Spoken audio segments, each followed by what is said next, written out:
पहिला श्रावण सोमवार आणि नागपंचमीच्या निमित्ताने सोलापूरचे ग्रामदैवत श्री शिवयोगी सिद्धरामेश्वर महाराज मंदिरात भाविकांची प्रचंड गर्दी पाहायला मिळाली। शिवयोगींच्या समाधीला आकर्षक फुलांची आरास करण्यात आली होती।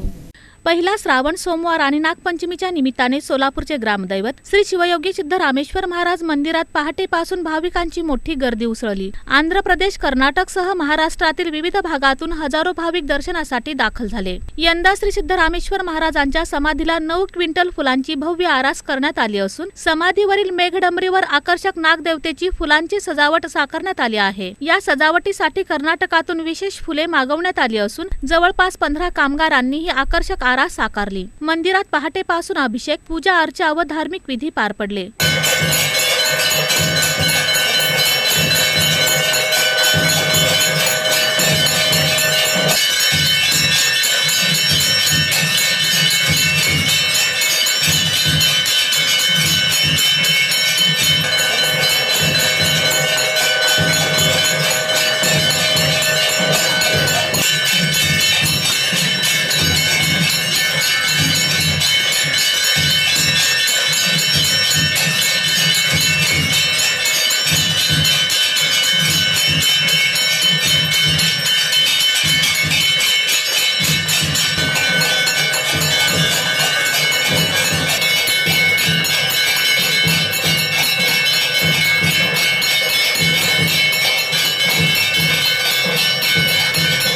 तसेच श्री सिद्धरामेश्वर महाराजांच्या मूर्तीचीही मनमोहक सजावट करण्यात आली होती। दिवसभर मंदिर परिसर भक्तिमय वातावरणाने दुमदुमून गेला असून भाविकांनी दर्शन घेऊन सुख समृद्धीची प्रार्थना केली।